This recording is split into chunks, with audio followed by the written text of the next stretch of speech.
salaamaaleykum mbokki Thiès Prestige salaamaaleykum mbokk amateurs yi salaamaaleykum mbokk turfis yi tey nag ñu ngi si dimanche 10 janvier yamoo 4e journée si li nga xamante ne mooy calendrier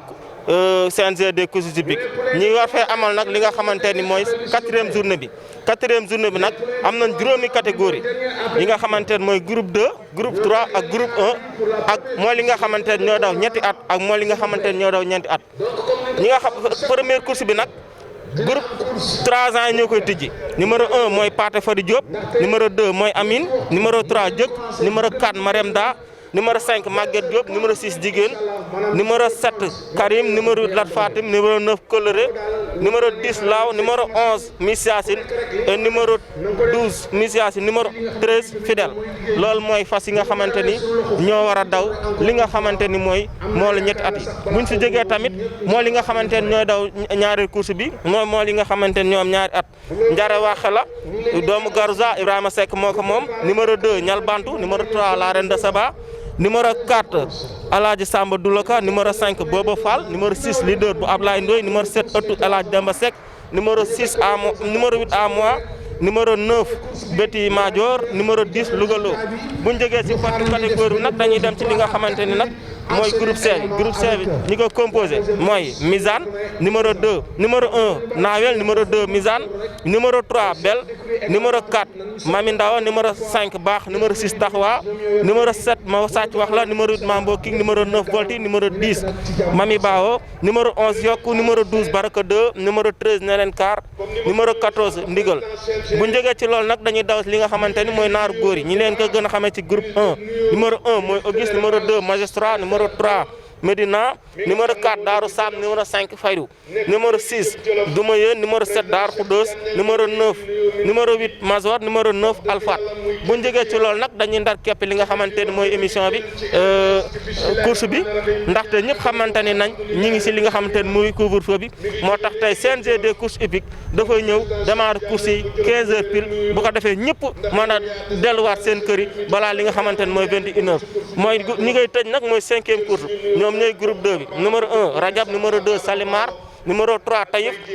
numéro 4 Nasrullah numéro 5 Talisman numéro 6 Ndindi numéro 7 Président Cheikh numéro 8 Trève numéro 9 Virgule numéro 10 Boura loolu mooy programme bi nga xamante ni moom la seen télé bi nga xamante ni mooy télé askan wi fii ci Prestige ànd ak yéen chaque dimanche seen émission dawal bi dinañ xuus nag tuuti nag jàll si li nga xamante ni mooy biir journée bi. 3 ans ñoom la ñuy xaarandi les poulains de 3 ans ku passé wu na nga génn ku génn ku nekk na nga takk ñu leen di xaar ci paddock bi les jockeys et les chevaux tous les jockeys et les chevaux sont là ñu leen di oo bien sûr acca ñoom rek la ñuy xaarandi fi nga nekkoon ak Souleymane Faye bi baax na de sinon le temps mën naa di joxe les résultats de la dernière journée bien sûr la 3e.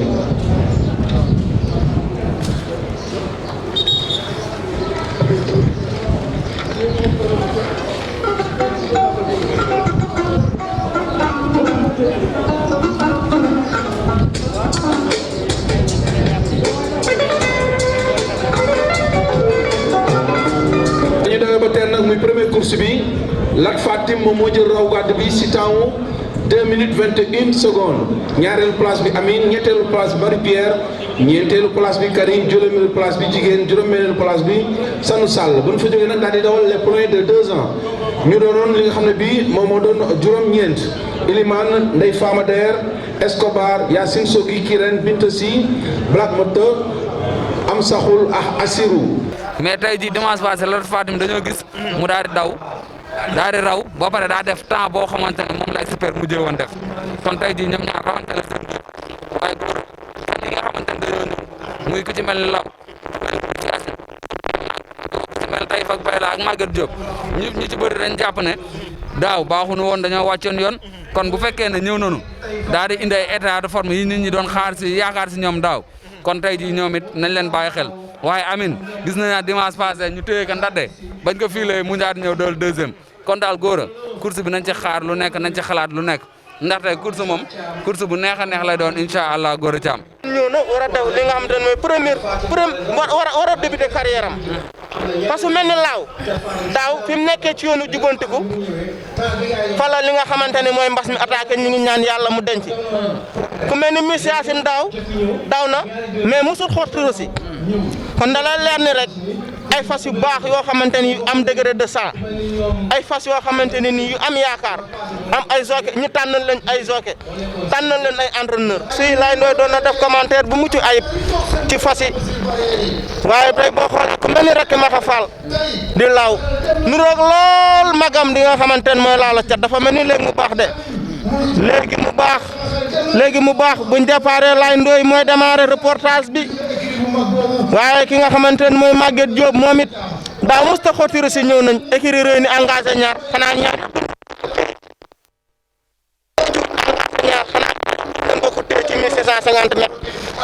waaye di gën a wóor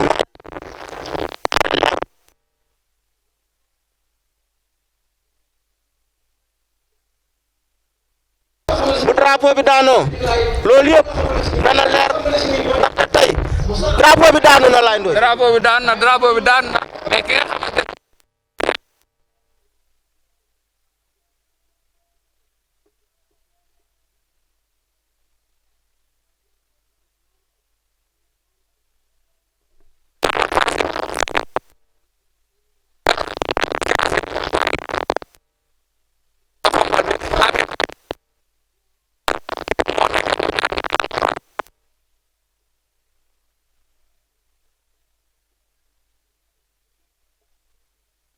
ko diir ñaari fas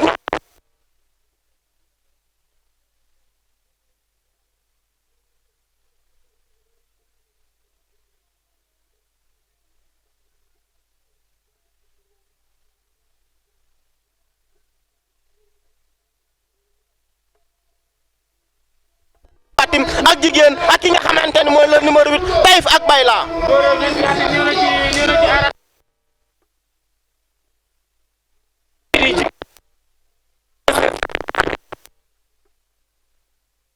général ànd ak Lat Fatim gis naa ni 3e position ki fa toog mooy Miss Yacine 4e Taïf ak Bayla moo fa nekk mooy 5e position. wax nga dëgg jigéen mooy 5e position 6e position Amine 7e position Maguette Diop waaye ki nga xamante ne moom mooy jëkk ak Lat Fatim dañ ko doon xalaatee ñoom ñaar ànd nañ ko.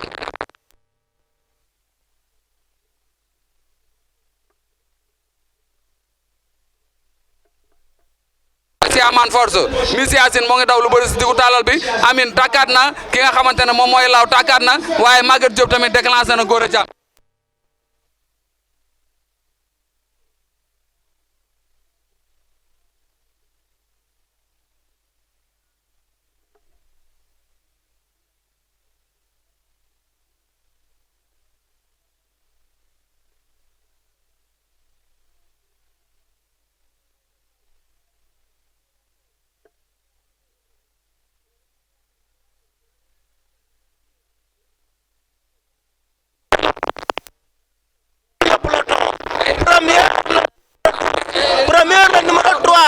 premier numéro 3 jëkk quatrième numéro 2 numéro 12 et cinquième numéro 11 sixième numéro 5 et septième na le numéro 8 Taïf ak Bayla loolu mooy li nga xamante ni mooy moolu ñetti at yi Laye Ndoye moolu ñetti at yi daw nañ ba pare bi ñuy dawee ba pare fas bi nga xamante ni moo raw see ngeen entraîneur bi noonu womat ko mooy Ibra monté par le grand cavalier Mon Ndiaye Gadiaga fas bi raw mooy jëkk deuxième bi mu ngi nekk Lat Fatim troisième ak quatrième nag am na li nga xamante ni tuuti mooy télescopage si diggante li nga xamante ni mooy troisième bi ak quatrième bi 2 ans ñu ngi noonu tamit di dem jëli li nga xamante ni dugg ci paddock bi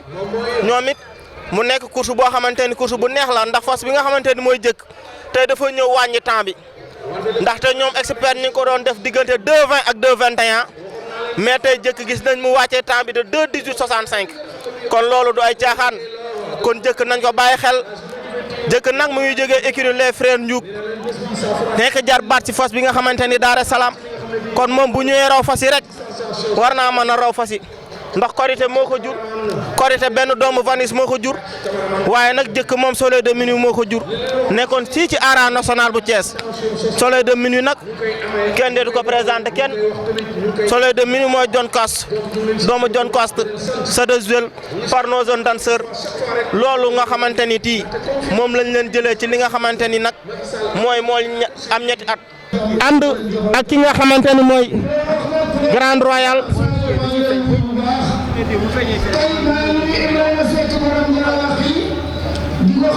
kooku mooy Jibi nee naa la moo ànd ak Alaaji Njaay dëkk Thiès moom it tey rawante bi daa am lu si feeñ muy élevage moo tax jeunes yi nga xamante ni dañoo dugg ci élevage fas jeunes yi nga xamante ni dañoo dugg ci fas ñu encouragé leen gën leen a jàppale gën leen a ñaax gën leen a teg loxo gën leen a wan yoon bi ñu gën a juddule ay fas gën a rawante ku mel ni Cheikh Ndiouk mii tey jii wax gën a góorgóorlu te xam ni course moom élevage la du la kenn moom lépp ñëpp la te lépp ñëpp nag ñëpp ko moom laay ndoy. dëgg la élevage wane na boppam ndax tey cette huitième moom moo ñëw daal raw li nga xamante ne moom mooy course bi waaye buñ jugee ci loolu ki nga xamante ne moom moo am deuxième 3/4 bu saf sàpp la ndaxte maamam c'est un père de mère fii ñu gis ko muy ki nga xamante ne mooy Black Meusa raw na fas yi def fii ay jaloore magam ñëw raw fas yi def fii ay jaloore moom bu ñëwee def troisième jaar na ci tànku élevage waaye ki nga xamante ne mooy quatrième Mariam Daa moom it Fatiel boole na ñëpp raw magam Taïf boole ñëpp raw magam Delphina boole ñëpp raw. maa ngi gis jockey à cheval baa ngi noonu. mel ni Louga Lo mi ngi noonu di war gis naa ko mel ni Salif Kobar di war a war la Reine de Saba mu ngi noonu tamit. naa ni jockey góor a. mais de 2 ans yaa ngi noonu nekk 10. diggante Njare Waxe Yal Bank la Reine de Saba. El Hadj Samba Doulouka. Booba Fall. à moi. Louga Lo. présentement di nga gis ne 2 ans yi ñoom ñëpp kenn rawagu ci. kenn rawagu si. am na fi ñu jot a amee classement ku mel ni deuxième dimanche. ku mel ni Booba Fall. Yacine Sogui. ngi ci groupe bu ñu ànd ak ñoom Louga Lo ak ñoom. à moi. keroog moo amoon 5e. ku mel ni la kon 3e la fois passée. ñu tey kon probablement. dañuy am trop soobee yàlla. nekk doomu Amdi Rabbi nekk doomu Kamiyaani ak Bermeko bokk ak Rayane kon ndey ak baay la fois passée gis nañ ni mooy 2e si ginnaaw Diof yor doomu Pride and Joy boobu ñu fiy nuyu suñu padre Doro tey Louga Lo mun na raw góor a fas yi parce que gis nañ ni magam. mu ngi ci naaru góor yi di fa maintenir la forme muy Rayane te gis nañ ni 2 ans dafa def 9 sorties 9 premiers gis naa numéro 4 bi mu ngi ne El Hadji Samb Doulouka moo takk tey numéro 4 góor a fas yaa ngi noonu di départ loo si gis yow góor mu ngi noonu laat mu ngi noonu dañuy jox Ablaye Ndoye rek moom mi nga xamante ni mooy consultant bu mag a mag bi laay jëlal. waa Gora Thiam kii nga xamante ne moom mooy romb noonu moom mooy numéro 4 bi di El Hadj Samba Doulouka El Hadj Samba Doulouka Kelfu moom moo ko jur Kelfu tel quel akaraat labis bif teg ki nga xamante ne moom moo ko indi nag mooy Issa Gueye muy sunu grand bu baax ki nga xamante ne yàgg na fee indi fas gagnant ndaxte ku ne xam na ne Daaru Sam moom moo ko indi ci réew mi waaye ku ne xam na ne Auguste moom moo ko njëkk moom avant mu koy jox ki nga xamante ne moom mooy frère am Papis Niang waaye nag tey jii 2 ans yi bëri nañu waaye bëri na ci ñu mën a daw waaye li gën a wóor Gora Thiam dinaa la xamal benn mbir de tey jii Booba Fall ak Louga Lo gars yi nee nañ ñoom ñaar rawante bi si ñoom la nekk li tax ñu wax mooy ñoom ñaar ñoo ci placé gum 2e waaye Booba Fall gis nañ ne xel wi nga xamante ne daw na ko premier dimanche am ak vitesse su mu àndal ñëpp nee nañu tey jii bis bu ko tollantee dana naxare jot ndax keroog fii lañ ko fekk arrivé tableau Yacine Sogui moo ko fekk arrivé tableau daat koy raw waaye ki nga xamante ne moom mooy Louga Lo gaaw na ñeme na te bu jëlee magam mi nga xamante ne moom mooy Rayane war naa mën a def lu ne ci course waaye nag nañ bàyyi xel gan yi ku ci mel ne ëttu El Hadj Demba Seck Mbaye ñooñu nga xamante ne moom ci famille Gawar lañ ko tuddee tax ma ne la ci famille Gawar góor mystère ku ne xam na ne Alaaji Demba Seck Mbaye la jóge waaye ku ne xam na ne Mbaye Diène moo ci raw moo ci raw def na ci lu nekk ku ne xam na ne Gawar la woon sooga la woon mujj nu tourné nekk propriétaire kon tey jii fas boobu nañ ko bàyyi xel waaye ki nga xamante ne moom mooy Renda Saba di frère di doomu frère la Lupet nekk 7/8e de sang góor dama gëm ne sang du caaxaan. ñoom lañ takk noonu yéen a ngi fii si hippodrome Ndiama Codou Diop bu Thiès 4e journée calendrier CNG des courses hippiques ñi ngi noonu moo leen ñi ngi noonu di dem départ fukk lañu njare wax xeeñal bantum la Renda Saba Alaaji Samba Duloka booba Fall leader otu Alaaji Demba Seck ama Bétima Dior Lougaloo nekk fukk yoo xamante ne kenn ku si nekk mën ngaa raw sa morom ñi ngi noonu ci box yi ndeysaan ñi nekk ci box yi liggéey bu am solo la ñu def foofu liggéey bu wóor a wóor ñi nga xamante ni mooy xamul box te ñuy seetaan ndax nag instant bii nii nag pom mi nag naa leen xamal benn affaire de daa toll foo xamante ni ñëpp dañ koy découvrir moom course hippique xale yi dugg nañ ci di def élevage jeunes yëpp koo si gis rek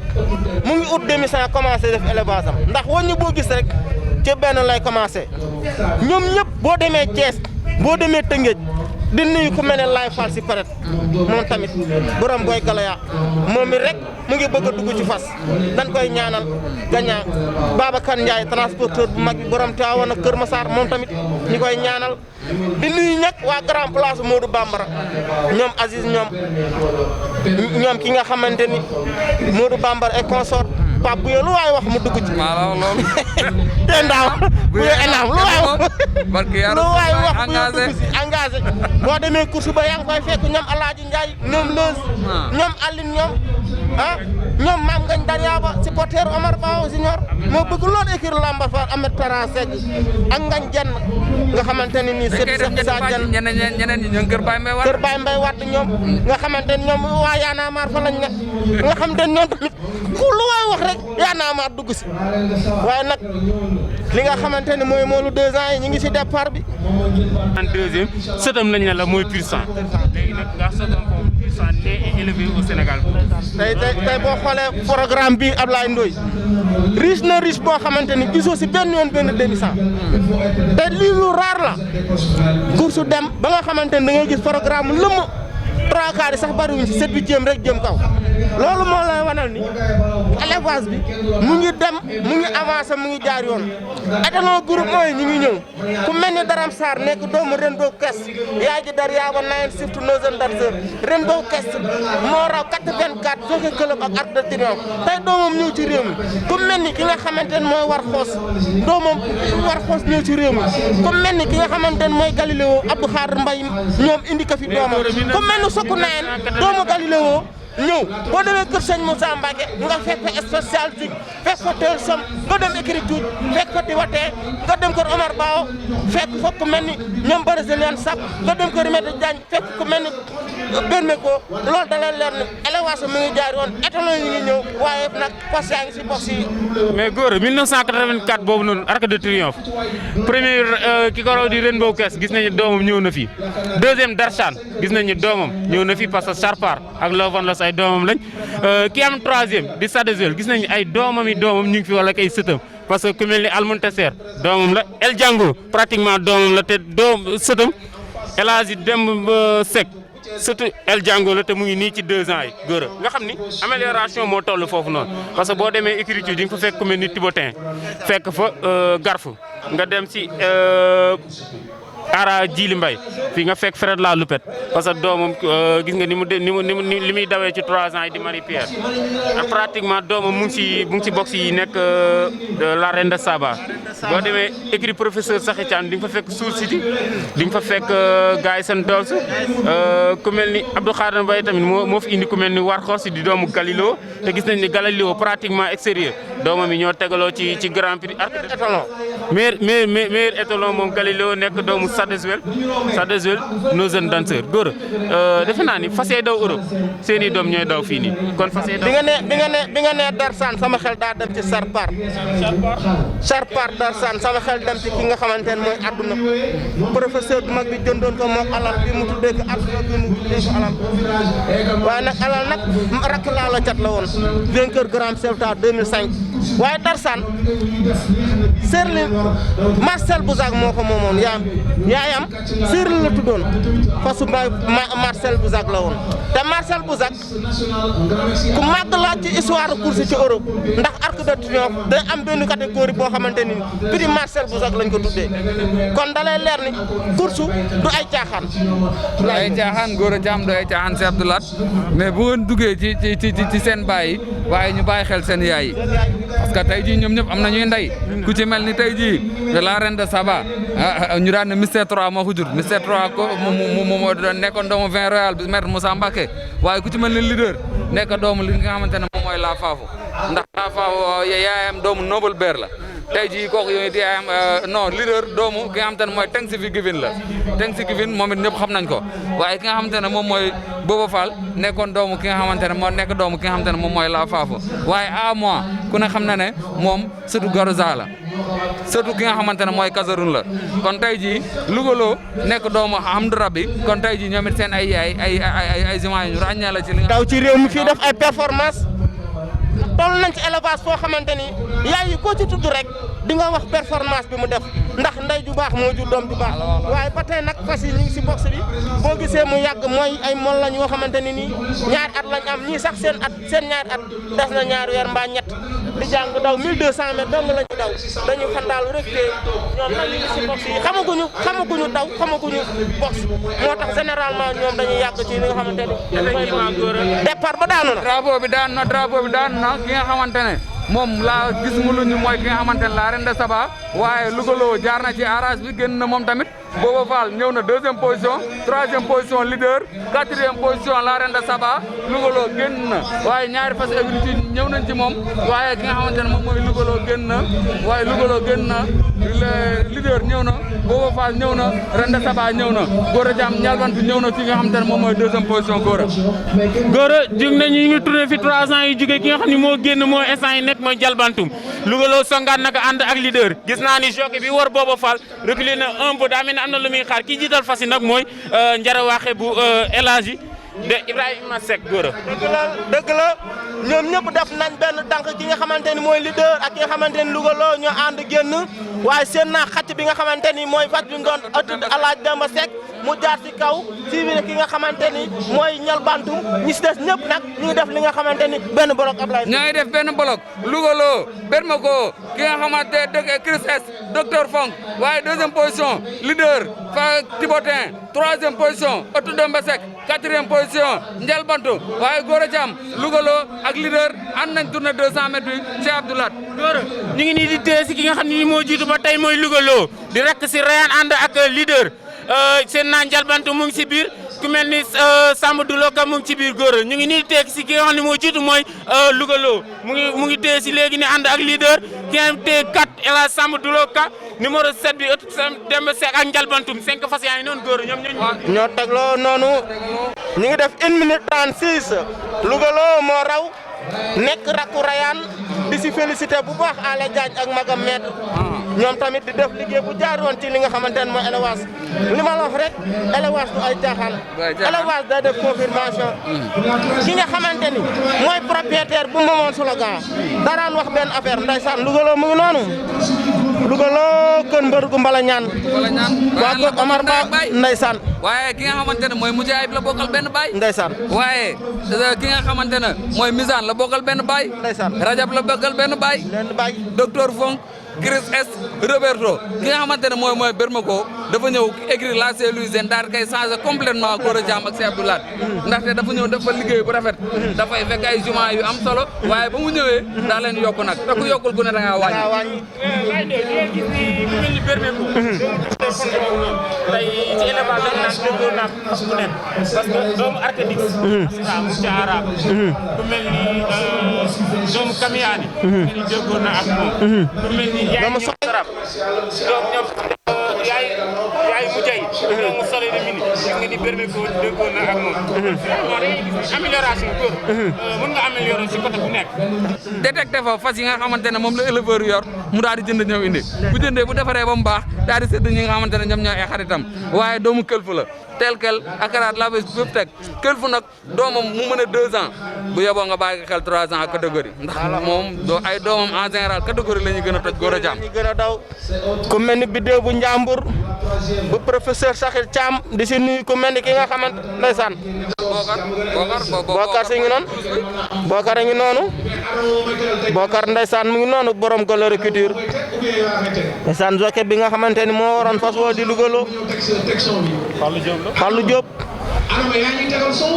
ndeysaan Bokar si ngi noonu nee naa leen Thiès Prestige mooy télé bi nga xamante ni da leen di toppal lépp loo xamante ni nekk na ci biir course bi gannaaw ba mooli ati dayo ba pare mooli ñaari ati ñoo daw biñ demee ba téye ki nga xamante ni moo raw mooy lugaloo nag doomu Bermeko la Cheikh Mbacke Ba moo ko moom mu ngi raw si temps 1 minute 36 secondes deuxième mooy leader bu Ablaye Ndoye leader moom tamit doomu Tibaté la troisième mooy El Hadj Samba Doulaka moom tamit doomu Kelfu la quatrième mooy El Hadj Demba Seck doomu El Django bu Mbaye Diène Mbaye cinquième nag mooy fas yi nga xamante ni mooy ñal bant waaye léegi nag dañuy xuus ak yéen ba tey ci biir li nga xamante ni mooy programme bi nee naa leen fii si Thiès Prestige fii la lépp di xewe fii la origine yi fas yi nekk fii la lépp di xewe ndax Thiès Prestige moom mooy li nga xamante ni mooy télé bi nga xam ne dafa jóg yóbbu course hippique bi nga xamante ni moo ci kanam ànd si nag ak staff bi yëpp ak waa régie ñoom ku mel ni Mouhamed Mbaye ñu ngi koy nuyu moom tamit bu baax a baax léegi nag dañuy xuus si li nga xamante ni nag mooy ñetteelu course bi nag ñoom nag ñooy fas yi nga xamante ni ñooy groupe 3 te naa laan groupe 3 bi nag dafa nekk catégorie boo xamante ni kon chaque dimanche ku nekk mën ngaa raw ñoom 14 partants lañ numéro 1 Nawel corde 6 numéro 2 Mizane corde 4 numéro 3 Belle corde 11 numéro 4 Mami Ndawa corde 8 numéro 5 Baax corde 1 numéro 6 Taxwa corde 3 numéro 7 Massacci wax la corde 7 numéro 8 Mambo King corde 13 numéro 9 Volti corde 5 numéro 10 Mami Bao corde 12 numéro 11 Yokku corde 14 numéro 12 Baraka 2 corde 10 numéro 13 Nelen Kar corde 10 numéro 14 Ndigal corde 2 loolu mooy li nga xamante ni ñooy programme bi nga xamante ni ñooy groupe 3 bi fii si hippodrome Ndiama Codou Diop bu Thiès 4e journée ànd seeg seen télé bu mag boobu nga xamante ni mooy Prestige Thiès. attention plein de 3 ans bu ñu surclassé yóbbu nee naa la Baba Der si histoire course kenn mënu koo fàtte mais bi mu àndee ki nga xamante ne mooy Laalo Cat ak Nday Joor ak ki nga xamante ne mooy Adja Cuut bi ñu demee ak jàmbaar nga xamante ni Mbayaar du ko ëppi première bi ñu demee ba moolu 3 ans dem ca Daara Jolof ko rek Baba Der daa déclenché lama mi moo ko waroon a war Abdou Gadiaga mi yor maso tey yóbbu ko Daara Jolof Baba Der déclenché man fu tànke raw grand chef d'état ba bi jour bi nga xamante ne day ba daw Baba Der moo raw fas kon fas bu ko seeni borom yoree ba def si analyse ñu dañ ko surclassé rek bàyyi ku mel ni jàmbaar noonu la def tey ji bari na ay fas yoo xamante ni nii dañ doon daw 3 ans bañ amee note dañoo dem fa leen xamante ni seen note fa la leen yóbbu xam nga bu njëkkoon Mbayaar ak Naaru Góor moo am ak fu tànke ak par waaye ñi dem ba ci biir génne par indi Mbayaar Naaru Góor fu tànke waaye fi élevage bi toll ci juddu yi ak ci dayoo yi ak fas yi mën a daw giñ mën a daw ñi def classification gain performance race loolu nga xamante ni si la professeur bu mag professeur Sakhir Thiam ñu koy nuyu di ko ñaanal gudd fan. bañ ko laajee dañuy lambi xam-xam ku ma ci woo ma sëgg bëri. nga xamante ni mooy borom université Dakar Bourguiba borom laaw la cat. borom gars li nga xamante ne moom moo jar a bàyyi xel tuuti ñu war faa taxaw tuuti mooy ci diggante Bel ci diggante Baax ñoom ñoo ci amagum ñaari victoire ñoom ñaar ñoo ci amagum ñaari victoire rawante bi nekk seen diggante ndax léegi Baax ndax Baax dina raw tay ji di revanche am ci Bel wala Bel day confirmer am déet loolu wóoruñu waaye nañu bàyyi xel ne leen carte doomu gars yi seen dal si boobu dara ko ki nga xamante ne moom mooy bàkk boobu waaye nañ bàyyi xel ki nga xamante ne mooy Baraka 2 di doomu Tivotin boobu waaye nañ bàyyi xel ki nga xamante ne moom mooy. moo ko war mooy Mor Congaan nekk doomu Thio Mor nee naa la keroog première fois bu mu war fii Nadia da cee raw. te kii Maktoum la bàyyeekoo. dëgg la gis nañ ni moo sànq si plein de 2 ans yi moo waroon booba nekk benn apprenti jockey gis naa ku mel ni Misaan tey ku mel ni Sidi Sow moo ko war Bel mi leen rawoon la fois passée tey la am 3e tey la marqué 3e sortem est-ce que dina ko defam déet laay ndoy wax na la léegi nii ne la groupe 3 bi gis nga ko mu ngi nii ci C bi parce que lan mauvais parcours moo ko fi bàyyi góor a kon C bi nekk groupe 3 yi nga xam ne nii benn moyenne bu basse bi la ñu am moo leen fa boole tey gis nga leen ñoom dañuy nangoo bëri ñu ngi toll ci 14 partants laay ndoy ñooy toll ci 14 partants waaye mën nañ jàpp ne tey jii ci biir 14 yi am na si ñoo xamante ne ñoom la ñuy tabb mais góor a gis naa ci benn 15e décembre muy Bel te moom moo leen raw dimanche li may wax ci amélioration rek nañ bàyyi xel amélioration bu baax a baax waaye Misaan di doomu Asura drapeau bi daan na drapeau bi daan na drapeau bi daan na drapeau bi daan na waaye ki ñu dóor mu génn Misaan la ndigal génn na doomu Tivotin la Mami Ndaw booy bi moo ko téye mooy ñëw kanam 3G waaye ñoom ñi sees ñëpp def nañ benn tànk baax ci ligne bi taxawa ci ligne bi ki nga xamante ne moom mooy yokk mooy ci aras bi waaye li gën a wóor ki nga xamante ne moom moo génn ñoom ñëpp doon nañ benn fas sax fu mu toll li génn ku génn mënoo xam fi ak tourné wuñu ki nga xamante ne moom moo génn mooy naawel waaye li Mami Baaw ñëw na fukk na ko waaye li gën a wóor Mami Ndaw téye nañ ko waaye li gën a wóor Gora Thiam ñooy toll 3 ans yi fi mu jugee ki nga xamante ne moom moo fa nekk mooy ci diggante Mami Baaw ak ki nga xamante ne moom mooy yokk Mami Baaw ak yokk ñoo ànd doon benn fas toujours entre Mami Baaw et yokk ñoo nekk benn fas ma seen en 3e position fas yu déclenché jaar noonu mooy fas yi nga xamante ne mooy Baraka waaye kenn mësut a gis lu mel nii kenn mësut a gis lu mel nii seen mësut a gis lu mel nii laa ilaaha illallah Bel génn na Bel génn na 7/8 15e décembre du ay jaaxaan Bel génn na waaye seen na Pam ñu ngi mu def avancement général ñoo d'office war fas yi nga xamante ne mooy baax waaye Baraka 2 ak Nelen Kaar ak ki nga xamante ne mooy taxawaa ñoom ñëpp dugg na si biir góor a groupe 3 bi dañoo def benn groupe rek finalement ku mel ni baax génn na ànd ak Bel maa ngi seen taxawaa Mambo King Misaan ñoom ñëpp dañoo groupé team baax ak Bel ñu ngi nii di si diggu tàllal bi ci 200 mètres bi laay ndoy baax ak Bel fi ñu nekk neex na waaye Bel yëgal nañ ci xel yi duma ko benn yoon waaye baax ñëw na ci moom taxawa 3e position 4e position Mambo King 5e position Nelen Kaar tey jii li ma gis ku seelu mën ngaa mujjee daawal bi waaye baax ak Bel ñoom ñaar wéetoo noonu Pam ñu ngi moom moo war baax Saliou Kobar moom moo war ki nga xamante ne moom mooy Bel taxawa ñëw na 3e position 4e position Mambo King 5e position Nelen Kaar 6e position Mami Ndaw waaye li gën a wóor ba léegi nii Bel moom moo gën a baax ñëw na en 2e position Gora Thiam Bel génn na doomu war xos la Galileo Sadozel Nozon danseur waaye seen naa ki nga xamante ne mooy baax mu def avancement général waaye Bel bañ na waaye Mon Ndiaye def na avancement général songu leen fas yéene na ramassé waaye Mambo King ak fas yi nga xamante ne mooy Nelen Kaar ñëw nañ d'office waaye en 6e position ki fa nekk mooy fas yi nga xamante ni mooy naawel waaye na d'office carrément en fait nag fas yi nga xamante ni mooy yokk moo fermé marché Bel raw na Dóora Bel génn na 2e position taxawaa seen naa Nelen Kaar def avancement général ñëw laaj ndoy Bel ki mène le peloton suivi de taxawaa yaa gis naa Nelen Kaar 3e position ànd ak baax ki nga xam ne nag mooy 5e Mambo King moo ko toog waaye Bel a ngi nii di tekk si laaj ndoy Bel a ngi nii di tekk si ànd ak taxawaa laaj ndoy Bel a ngi nii di ñëw ki Abdou Khadir Mbaye jiili baax na ñëpp kenn gisatul borom na góor Bel génn na Beleng nii di teg si Laye Ndoye. Beleng nii di teg si ki nga xamante ne moom moo ko war muy Saliou Kabar confirmé na 15e de 100 deuxième position Taxawa moom tamit 7e de 100 troisième position Nelen Kar doomu gaay Zandal 4e position Baax 5e position Mambo King 6e position ki nga xamante ne moom moo fa nekk moom mooy Baraka de waaye Gora Thiam si Abdoulaye course bi neex na bel daanaka tey jii daa wane mëninam. bel mu ngi noonu deuxième victoire de Bel. waa groupe 3 bi nag ñoo daw ba téye biñ dawee ba téye fas bi raw mooy Bel bu Abdou Khadir Mbaye mu ngi raw si temps 3 minutes 1 seconde deuxième bi di Taxawa troisième bi di Nelan Kar quatrième Baax cinquième Mambo King sànq nag nee naa leen groupe C bi dafa nekk groupe boo xamante ni chaque dimanche ak ki nga xamante ni mun na raw ndax nekkul benn groupe boo xamante ne daa constant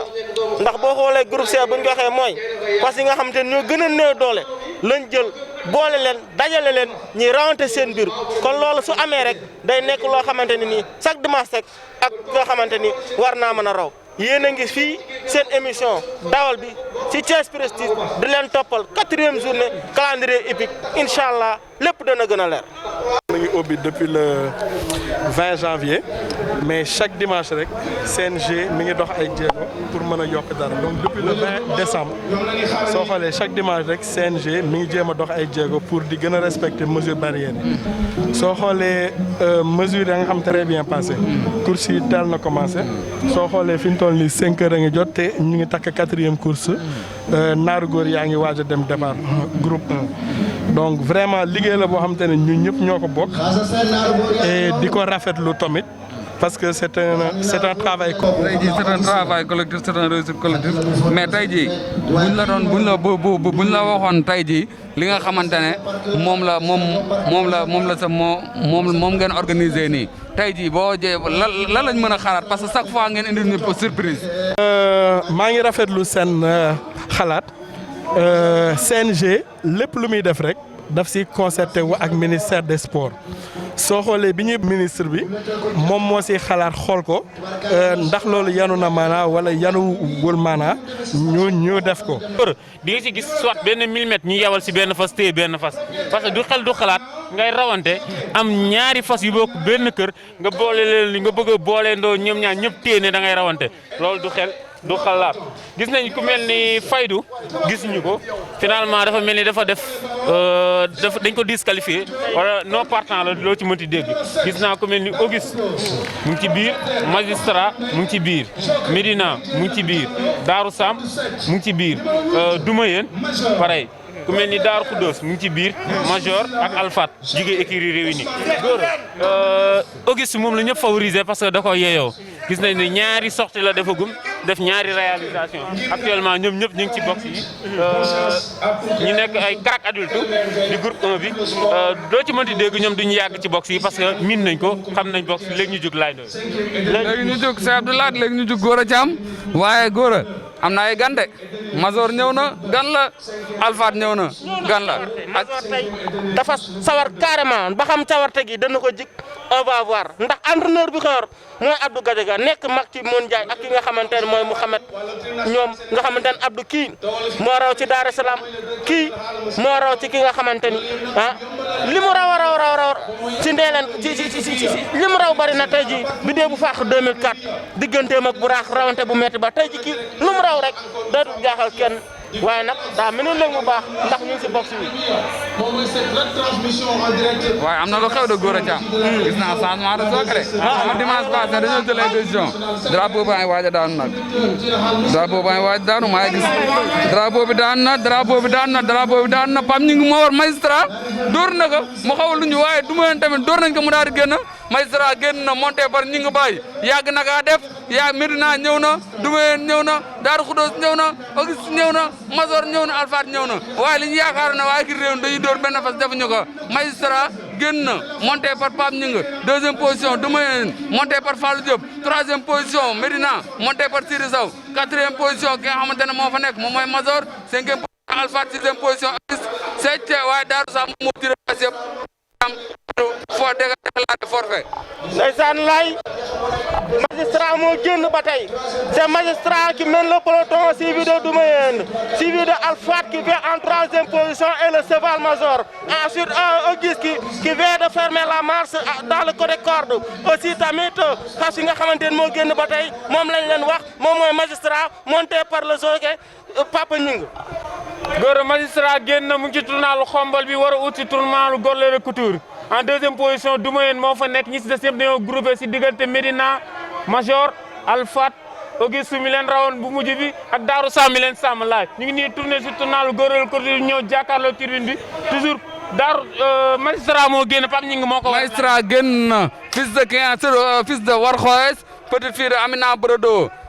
Peter moom mooy maamam waaye Doumbouya fi mu toog baax na ak Fallou Diop à son extérieur Médina fille de Soleil de Minuit et de Ndoumbe Daaru Khoudoss seen naa ko Mazor seen naa ko tey Auguste fi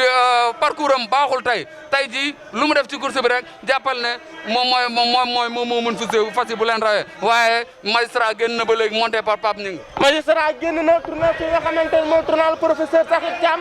suivi de Doumbouya song na magistrat waaye magistrat bàyyiwul Doumbouya déposé na ko descargo parc nos jeunes danseurs seet naa ki nga xamante ne mooy Alfat mu ñëw en 2e position développé waaye Auguste ñëw na si kawam Auguste Sirion Théophilo Galileo Sadoljuel nos jeunes danseurs waaye nag Major déclenché na ànd ak ki nga xamante ni mooy Alfat ñu bokk jóge benn écurie waaye Daaru Sam jaar na ci kaw APS bi. Daaru Sam jaar na ci kaw APS bi waaye ki génn mooy Doumbouya Nozon Park 2e position Auguste Sirion 3e position Alfat Daaru Sam jaar na ca kaw moo ngay déclenché di ñëw Médina dig na complètement Mazor moo ngi ñëw Auguste dal na ci kaw ki nga xamante ne moom mooy Doumbouya c'est Abdoulat. laay ndoy Doumbouya nag Auguste ñoo ànd ci tournalu Gorlé Couture bi tourné jàkkaarloo ak nit ñi actuellement Auguste génn na laay ndoy Auguste génn na ànd ak Doumbouya Mazor ñëw 3e position Daaru Sam moo fa toog waaye laay ndoy Auguste nii di teesi 2e position Doumbouya Auguste laay ndoy doomu Sirion baa ngi noonu Théophilo premier Auguste 2e Doumbouya 3e Daaru Sam 4e Alfat 5e Mazor moo fa toog laay ndoy. wax nga dëgg 5e Mazor 6e Médina 7e magistrat moo ak Daaru Khoudoss ñoom ñaar ñoo ngi nii di téye Gora Thiam dinaa la xawal benn mbir de Auguste mi wàccagul naaru góor yi de tey parcours bi maam ni mu bonee mu raw fas nii wàccagul naaru góor yi. Auguste tey daan naqari deret ren dafa baax macha allah préparation bu ci na ayib boo xoolee dawalin bi dafa changé ndax mun Ndiaye nee naa la jockey bu mag la day mën a dem te du dem te fas nga war ko mën a rawee lu tolloo 5 mètres ñëw rawee lu tolloo 2 centimètres daal di def rawante France day tax da ngay denc fas lu bari sa fas du dépensé du sonn. nga xamante ne mooy 4e course bi mooy naaru góor yi ñi gën koo xamee ci groupe 1 bi biñ dee ba téye nag fas bi nga xamante ni mooy Auguste moo leen raw 2e bi di Doumbouya 3e Daaru Sam 4e Alfat 5e Mazor loolu mooy ñi nga xamante ni ñooy groupe 1 bi tey jii nee naa leen Auguste mi ngi toll si 2e réalisation am 2e victoire am waaye nag Doumbouya ba tey dafa nekk fas bu constant bi ku si jee ba tey xottiwul aussi waaye dañ seetlu magistrat mi nga xamante ne moo doon am 3e ak 4e tey dafa reculer tey nag gis nañ écurie bu mag bi di écurie professeur Sakhir Thiam écurie Réni ñoom ñoo am 4e ci fas yi nga xamante ne mooy Alfat Ahmed Cissé daat koy indi Ahmed Cissé nee naa la moo raw Grand Prix 2010 ci taal bu yàlla taal waaye 5e bi di Mazor Abdou Gadji ko indi ko raw ci Daaru Sam Grand Prix de l'État raw ci Open raw ci fas yi nga xamante ne mooy bidéew faax Grand Prix de l'État ca Tëngéej léegi nag dañuy xuus rek jàllaat ci programme bi 5e dernière course. mooy sunu papa Dolar Fall nekk propriétaire nekk membre CNG des courses hippiques tey jii seen bu mag boobu nga xamante ne mooy Prestige Thiès ñoo doon tàllal seen micro bëgg indi li nga xamante ne ay leeral ci véhicule bi gannaaw mbas mi ba mu amee ba nga xamante ne toog na 9 mois dawlu mais di gërëm ministre des sports et le président de la république ak Cheikh Tidiane Niang nga xamante ne mooy président CNG des courses hippiques ak membre yi nga xamante ne mooy membre CNG ku mel ni yéen tey jii yan jéego ngeen dox ba egsi fii nii véhicule bi egsi ba ñëw ba 4e jour de waaw góor jërëjëf waa Kees Prestige TV li ñu def góor mooy respecter les consignes à la lettre consignes yi mooy lan mooy les mesures barrières gis nga que ni mu demee tey on a 56 chevaux si 56 chevaux yi gis nga ni mu yaraaxe que dinañ sax gën a téyewaat gën a wàññiwaat nit ñi ba nga xam ne ni kay que nii vraiment pour que lii mën a continuer mesure barrière yëpp nag jël nañ leen course yi mu ngi neex teel nañu tamit commencé course yi pour mën a respecter couvre-feu bi pour que mën a ñibbi nga am fooy ñibbi 3 heures la ñu waxoon 3 heures li si tegu bariwul ñu dawal mais bii di ñëw incha allah 3 heures pile la donc noonu la demee. 2h30 yi génn guñ ko. non ba léegi 2h30 yi génn guñu ko parce que ñu ngi waxoon ne ñu ngi pare 15h30 fi mu ne il est 15h15 que benn course moo ñu dese. que xam nañ ne course bi di daw groupe 1 la que course bi nañ ko daw en 3 minutes moins de 4 minutes dans tous les coups donc incha allah nañ respecté affaire yi di gërëm waa Prestige Kees Prestige TV gis nañ ni ñuy jàppe si liggéey bi ñu ngi permettre amateurs yi ñu toog di ko siiw que loolu vraiment lu am solo la jërë ngeen jëf. mooy sunu Papa Dollar Fall nekk propriétaire nekk aussi tamit membre CNG des courses hippiques. ñu préciser rek ne man maay président commission organisation bu CNG. waaw kon tey maa organisé. ci rigueur bi ci xarañ bi ci Pastef bi ak si njàmbaar si ñàkk caaxaan. ok merci beaucoup comme ni ma koy waxee rek di nuyu sama chef hiérarchique mooy Biba Serif Chi mooy premier vice président chargé à l' organisation ba pare tam di nuyu sama élément yëpp Assane Boy Malaw Jibi Ndiaye Souleymane Gaye ak ñii leen di jàppale. ay Ngagne Ndiaye ca Tëngéej moom nag ku yàgg ci course la ku ci am expérience nekk suñu papa ñun ñëpp. tey jii mu am jockey mu am doom boo xamante ne nii macha allah raw na bés bu mag mu ëppoon ci Daaru Sam mi. tey jii cooli bari ñu ni jockey mu jàng mënut a ànd ak war te nan ngay dundee loolu yow mi nga xamante ne nii cas boobu nga non mais amuñu ci benn problème ah góor ñu ngi lay gërëm bu baax di la sant waa Thiès Prestige yëpp. ci directeur yi am solo yi ñuy def vraiment mbégte la ci mboolem turfiste yi am na solo trop. Quant à le cas de Bamba sport et études li muy def loolu ñun amuñu ci benn problème parce que lenn lu ci nekk ak cëram lenn lu ci nekk bu heuram jotee dem defi ko sans pour autant nga am ci benn problème parce que njàng mi ak liggéeyu fas yi bokkuñu heure dimanche lay compétir dimanche école duñu jàng mais heure u njaab yi rek ci la xaw a am problème tuuti parce que parfois day am cours 8 heures te njaab yi day dem ba ay 8h30 parfois mais damaa dem école am wax ak proviseur am mu may ko 40 minutes de plus loo xam ne lii bu amee lu ñu def te mu tardé ko bu ñëwee dañ koy may mu matale loolu ñuy soog a tëj classe bi donc loolu maa ngi ciy sant madame Diop bu baax bu ñëwee kër ga aussi ci guddi gi jàng ay leçons comme ni mu waree mu soog a tëdd bu 5 heures du matin ñu yeewu préparé julli 5 heures et demi 6 heures moins ñu dem Sangalkam jaabal bu njaab mi jeexee léeg-léeg sax dinañ ñibbi si te njaab mi du jeex chef de écurie ay ba jaxate aussi daf koy dimbali jukkil ko ay fasam pour mu bañ a tardé lu bari fas yi mu war a jaabal bu ñëwee rek dañ ko koy génneel mu jaabal leen ma yóbbu ko rapidement ci moto bi école mu dem école ñi ci des continuer seen liggéey bu wàccee ma dem école jëli ko mu ñëw ci kër gi bu waree gontu dem gontu ji noonu daal la ñuy liggéey depuis mu nekk école ak léegi amu ci benn problème wax dëgg yàlla mi ngi am ay résultats yu baax te it course yi mu ngi ci am wërsëgam sant yàlla ñuy ñaan yàlla mu dolliku waaw kenn ku nekk sunu borom dina la ci jox sa cër incha allah. li yëpp leeral rek ni que ni métier la moo xamante ne nii sport étude lañ wax ndax boo demee bitim rek ak ci football ak basket lu mën a doon rek dañ naan sport étude te ñoom tamit dañuy ñaan yàlla jóge si stade bi nga xamante ne nii moom lañ nekk dem feneen ndax ku ci génn réew mi rek deeta wax xolof kon bàyyi nga ñu ngi lay sant. mais góor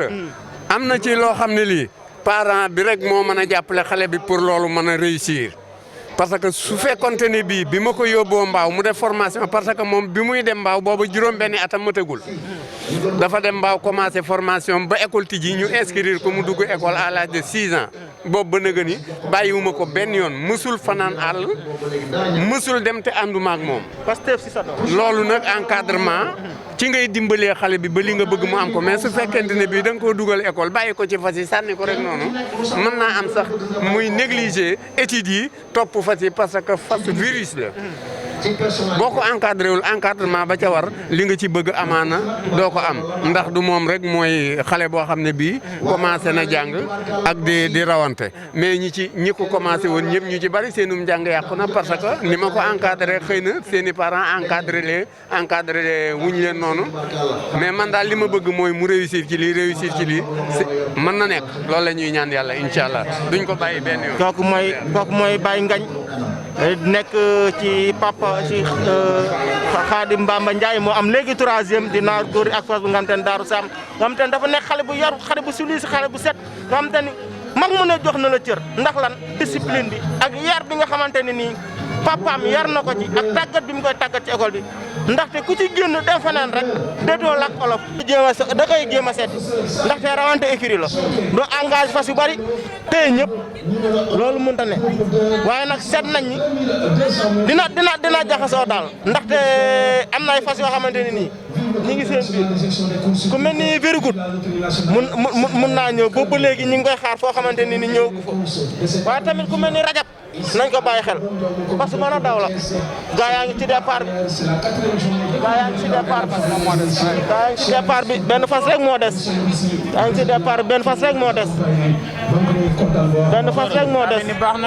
baax na laay ndoy baax na drapeau bi daanu na ndindi luñu na talisman tey ñoo ngi koy duma Pam ñi nga war na Nasrullah jaar fi nga xamante ne moom mooy arage bi ndindi génn na 2e position Taïf waaye talisman mooy jaar ci arage bi Rajab ñëw na Salimar ñëw na Very Good ñëw na Buraax ak ki nga xamante ne moom mooy Nasrullah ak Trèf ñoo doon benn fas ñoom ñoo jiral fas yi waaye ndindi monté par Baye Zal doomu Khady Salam Fall bi ak Sawéri mi nu génn na talisman ñëw na 2e position tey Taïf 3e position 4e position Very Good 5e position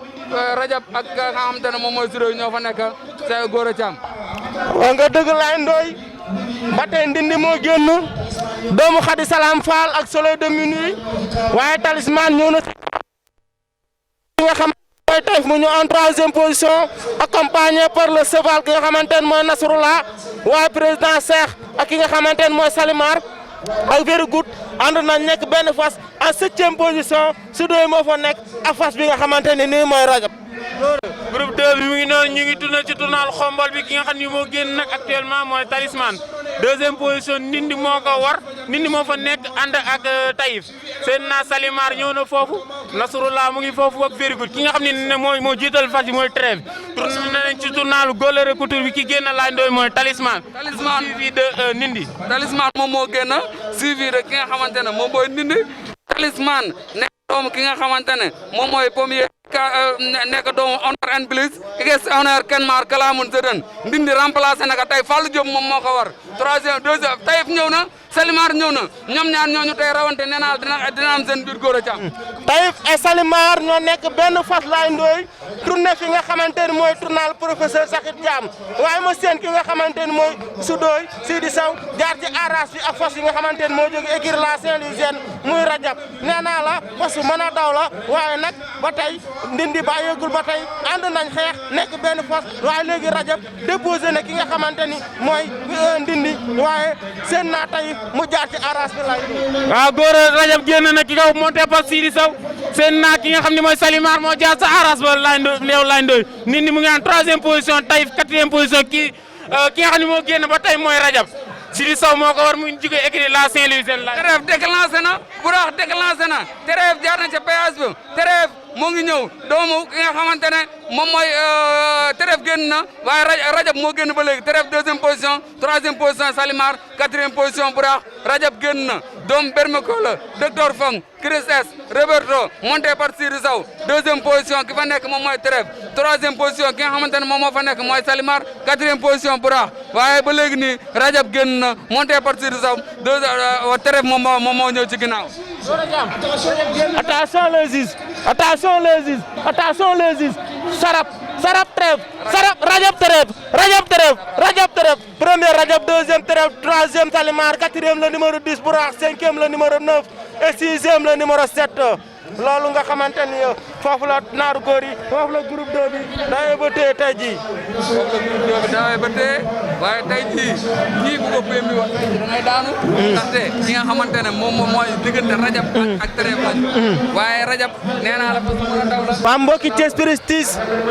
tey nag ñëwoon nañ leen fi nga xamante ne mooy hippodrome Ndiamacoune Diop bu Thiès dawalal leen fi juróomi catégorie waaye catégorie buñ mujjee génn moom mooy groupe 2 bi. biñ dawalee ba tey nag fas bi raw moo nga xamante ne mooy rajab deuxième trève la troisième nekk fas bi nga xamante ne mooy Salimar quatrième Bourakh bi nga xamante ne mooy jóge écurie Reni yéen nag ñi ngi leen jox dig daje chaque dimanche ànd ak Thiès Prestige accompagné ak sama consultant nga xamante ne moo bokkar si borom Galore Couture fii lañ leen indil chaque dimanche Thiès Prestige nga xamante ne mooy télé askan bi yëpp nga xamante ni lépp loo xamante ni lu jëm si course la ak ci fas dañ leen koy indil en temps réel ñi ngi leen jox dig daje beneen dimanche incha allah rabi ak Thiès Prestige. Ousmane dañoo ñëw fii si émission Ngawar gi ñoo fekk amateurs yaa ngi toog gis nga leen maa ngi gis ni amateurs yi maa ngi jàkkaarloo Baye Fall tey noo gisee dawal bi tey. oui tey moom dawal bi moom macha allah quoi macha allah écurie Cuuñ moom xam naa ne moom. seen xàcc bi moom fii ne daa laaluwul quoi. ku yow jéem a xool nooy kii ci ginnaawam rek mais ni ma gisee nii moom. sans caravage daal doy na waar daal. mun naa daw trop macha allah. noo gisee tey Miss Yacine si course bi. waaw Miss Yacine nag daw na quoi mais par rapport comme day doog a def rentrée. xam nga peut-être loolu lañ koy jàppal rek quoi ba mu ñëwaat ñu xool ba xam. te ni nga gisee écurie réuni si naaru góor yi est-ce que am nañ sens naaru góor yi. waaw am nañ chance naaru góor yi mais man dafa am lu ma gis xaw ma nag parce que ci biir dawal bi mooy comme da ngaa dawal ci ñaari fas pour man bu alfaat ñëwee ak seen beneen naaru góor boobu major bu drapeau bi daanoo même su mënul ñëw ci kii magistrat tamit war nañ ko jéem a obligé tuuti quoi xool ba xam man daal dawal boobu rek laa xaw a kii ci ñoom quoi xaw ma nag luñ ci jublu quoi mais franchement. maa ngi sama nijaay Saliou Fall ak nii borom écurie Maxtum borom Miss Yacine tey bu ko gisee Miss Yacine ñu koy yóbbu ko si borom lan nga loo yëg tey sama nijaay. waaw vraiment maa ngi kontaan trop ci interview bi parce que Miss Yacine boo taxee sax nar moon dem course ba mais moo tax ma dem ko sama doom la maa ngi ko juddulu tuure ko tàggat ko ba mu mën a daw jox ko saxiir vraiment résultat tayam bi kontaan naa trop mais comme entrée la dañ koy bàyyi ba deuxième course daal mais vraiment def na entrée bu baax vraiment parce que fas yi daw na ba 2 courses di daw di ñoom jëkk ak ñoom ñëpp daw moom muy soog a def rentrée ñëw dugg ci di troisième vraiment bu dee daw si waat gars yi am nañ ci moom yaakaar bu baax a baax. noo gisee naaru góor yi. non naaru góor yi aussi course bu neex lañ daw parce que magistrat moo doon attraction wu naaru góor yi parce que dañ ko doon téye dañ ko doon dawal bu génnee ñu téye ko muy xartu ñu ni dafay jeex tey ñu jël jockey bu mag bu ñuy wax Pape ñu ngi dawal ko pour mu génn pour mën a yegsi malheureusement bon dawal bi métti ci moom parce que gars yi mayuñu ko mu jàpp mu am 1200 mètres sewet xam nga bon médio kële comment dirais-je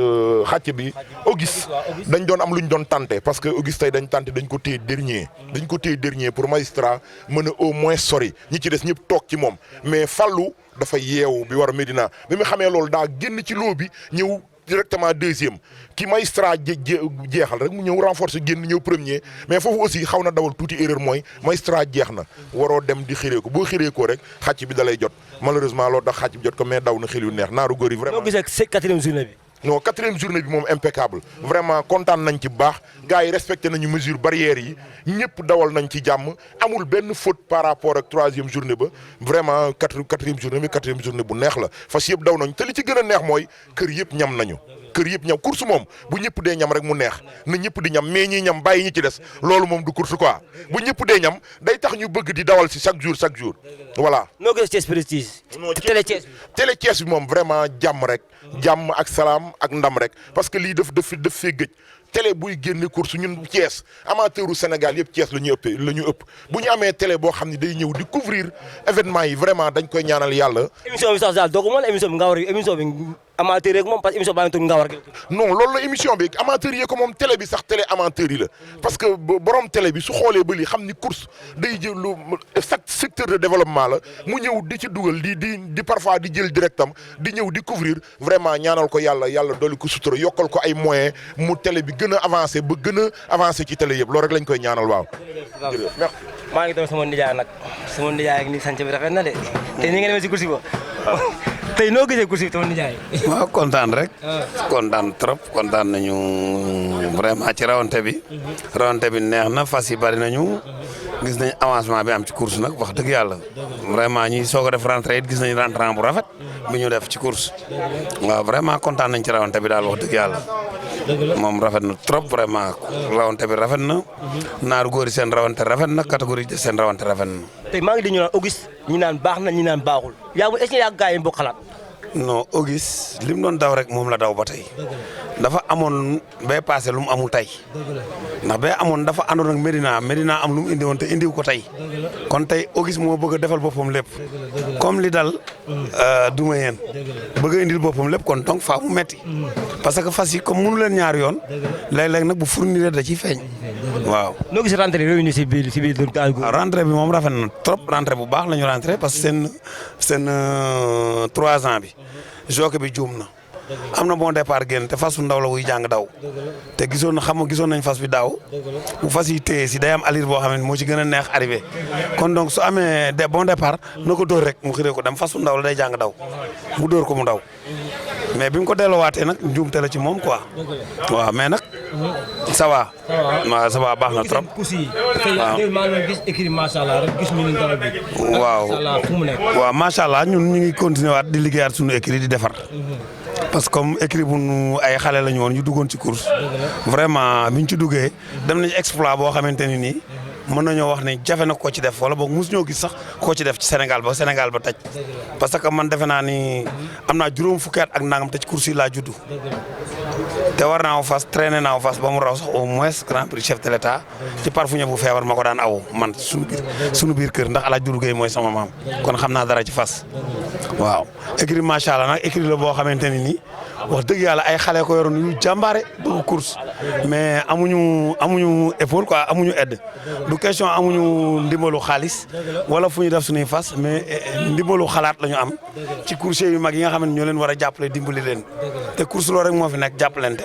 comme ni ñu jàppalee Papis Niang jàppale ko Omar Bao jàppale ko ñeneen ak ñeneen ragal naa su ko wàccee jàppale woon écrit bi vraiment écrit bi jëm ci kanam quoi. doguma la. amoon benn doomu Thiès. am benn vainqueur bu ñuy wax njëkk waaw njëkk jaay may dégg. ñu jël ko jox ko Papis Niang tey mu raw première. waaw Thiès waaye yëpp di ko naqaru. est-ce que yaa ngi ñoom yéen a bokk af ba léegi. waaw mais njëkk moom bu rawee man du ma bett ndax fas moromam yëpp war nañoo mën a daje moroom leen ndax fas course la mu mën a daw di def ay preuve am ak ki ko jaay nag vraiment bëgg-bëggam mooy jaay ko jaay nag ki ko jëndit bëgg-bëggam mooy rawante jënd na ko pour rawante ndax xam na fas xam na ne fas yu baax na jënd na ko vraiment luy jaay nag moom vraiment ku yor njëg da ngay waxaale waaw loolu la quoi. merci beaucoup. nan dem si borom macha allah gi ne ke mooy borom macha allah mooy borom Grand Prix 2018 Malick Niang borom Thiès borom Jaxaa ngi nii Malick maa ngi lay nuyu yaa ngi Thiès Prestige nii. tey nga san course yi tey jii. maa ngi lay fay waaw naaru góor yi moom rawante nañ rawante bu neex. duma yéen mi ngi wane ni moom deuxième nag la mën a am te Fallou bu xoolee ni mënut a raw Auguste day toog am deuxième mi ngi rawante bu normal Auguste tamit wane na ni moo mën a gum fas yi quoi parce que boo seetloo day toog lu mat 8e position heure bu buggee jël si fas day jël si fas yi raw boo xamante ne du am benn métit du am benn danger quoi te gisuguma benn yoon ci dawal bi ñu dóor ko ay karwaas day dawal ni maa mën quoi te fas boo xamante ne ni chaque dimanche nga wane ni yaa mën ba pare di raw te la karwaas laalu la ko te yeneen fas yi ñu ngi leen di dóor pour ñu ñëw kon yaa mën ci catégorie boobu fi mu toll nii wane na parce que confirmé na 3 dimanches yëpp mu ñëw raw confirmé na quoi fas mën a daw la. léegi lii sax gën ñu am si naaru góor yi Malick fas naaru góor bu man commencement dañoo naaru góor du am imam yi nga commencé feeñ kon yaa ngi ñoom bokkul abi. non bokkuñu abi parce que man déggoon naa ni fasu Papis yëpp Auguste moo ci mën moo ci dàq daw man loolu dégg naa ko te effectivement gëwoon naa ko quoi te li muy wane nii mooy li ma la wax rek day raw sans difficulté xam nga fasu bu mbuunta raw mooy nga ñëw rawee ak métit ñu lay dóor nga raw loolu bu yëpp boo écrit war naa tiit mais fas yi day ñëw ba 200 mètres bi sax di waxtaan ak jockey wane ne maa leen mën kon Auguste fi mu toll nii c'est le meilleur. noo gisee rentrée écrit réuni si course naaru. waaw écrit réuni moom dawal booy soog a rentré si moom da ngay dawal si rek xool yaakaar naa am nañ 4e xaw ma ak 5e waaw kon noonu la rek fas yi moom li ñuy gën di daw si di gën di progresser loolu mooy dawal bi parce que doo ñëw rek ne maay tey rek damay raw loolu mënut a nekk da ngay indi say fas parce que rawante lañ wax tey da ngay raw suba ñu raw la course yi foofu la tool mais maa mën moom amagul ci course mais fi mu toll nii moom naaru góor yi gis wane na ni maa imaam fi mu toll nii man loolu laa gis. léegi yow nga préparé macha allah. waaw 2018. waaw macha allah. mu raw grand chef d'état Malick Niang. nga ànd sa doomu ndey Ñambe Dieye. waaw tey dawal si woo boo ñëwee course lan nga yëg. waaw fi mu toll nii maanaam dañoo arrière li tubaab naan arrière xaw ma mieux sauté waaw loolu lañ def fi mu toll nii mais incha allah rabbi dinañ ñëwaat ci dawal bi ak doole ñu ngi waaj. di préparer pour ut yeneen mool pour dawal si bon macha allah bi muy raw grand prix de l'état da koo wane fas moom da ngay góorgóorlu bi muy daw 2 ans dafa ñëw an ay difficulté ñu dem góorgóorlu liggéeyaat mu ñëw 3 ans mu prouvé daleen kon mu fi nekkoon kenn mënu ko woon a raw ñu ñëw dëggal suñu bopp raw ko ñu boole ñoo seey ñu def temps boo xamante ne benn fas defagu ko boobu ba léegi 2 minutes 51 la macha allah def te gisuguma benn fas def ko waaw 2200 mètres kon loolu gàcce ngaa laama léegi nag c'est dañuy arrière pour yóbbu fasu jigéen la duñ ko topp ba mu sës di ko topp ba mu jeex dañ koy teel a yóbbu aara teglu ko di xaar doomam mais teewut dinañ ut yeneen mool pour ñëwaat ci dawal bi di gërëm sama copain sama doomu ndey Ñambe Dieye di leen xamal ni waa Thiès yi dinañ ñëwaat waaw parce que ñu ngi waaj daal parce que Ñambe moom course la xam course la bëgg waaw. waaw léegi Malick noo gisee Thiès Prestige ak émission bi ñuy wax Ngawar gi. waaw Thiès Prestige moom lépp jàmm. parce que télé bi du télé moom dafa boole daa wane ni doomu Thiès ko moom lu nit xewle mu dem fa. lu nit bëgg ñu ñëw taxaw ci ba mu jeex wane ne leen tamit course lañ bëgg parce que première course bi dañoo ñëw teg seen kii def ko direct waaw. di gërëm tamit Pape Doumbia ak Mohamed Mbaye mii parce que Mohamed Mbaye bëgg na Thiès toppatoo Thiès waaw jox na course cëram daal. ak maa ngi lay siyaar. waaw ñoo fa. ñu dem Malal la ngi nii kii mooy borom écurie Réunis kii mooy borom 19 grand prix 7 renaissance yi yaa ngi dégg Malal tey nga engagé course rentrée tey noo préparé say fas indi si ko tey ak sa course ba am satisfaction bu baax wala loolu noo wax. waaw asalaamaaleykum maa ngi nuyu ñëpp di nuyu waa Thiès Prestige donc fas yi tey dañ leen a préparé comme ay fas yu nga xam ne yuy rentré si parce que course saison la du benn dimanche du ñaari dimanche fas boo koy préparé da nga koy préparé pour toute une saison fas yi daw nañ tey malgré rawuñu mais am na ci classé te comprendre que nañ course rentrée mooy demee noonu fas da nga koy def fas compétition donc au fur et à mesure muy compétir nga xam ne athlète bii mu ngi avancé mu ngi progressé malgré si groupe 1 bi ñu gënoon parce que groupe 1 mooy course phare raw nañ ci mais suñuy fas yi daw nañ boo seetloo major bi ñu laalee tàllal mi dafa fatt waaye après dafa progressé alfaat tey un cheval de 10 ans tey ñëpp gis nañ bi mu dugg see naaru góor bu mel ne ñëpp kontaan nañ ci liggéey bi di ci féliciter entraîneur bi am na luñ ci waxtaan aussi ak chef d'écurie bi que liggéey lii la liggéey étape par étape la quoi naaru góor moom doo ko indi si këng da nga koy indi si compétition au fur et à mesure compétition bi dem muy progresser voilà. Mala ñoo ngi lay remercier di la féliciter te fi lañ koy yemale nag ñoo ngi Thiès Prestige émission Ngawar gi Thiès Prestige ngi nii télé Thiès la nañ ko bàyyi xel xale ko moom Thiès waa ko moom nañ teg suñu loxo puus mu dem.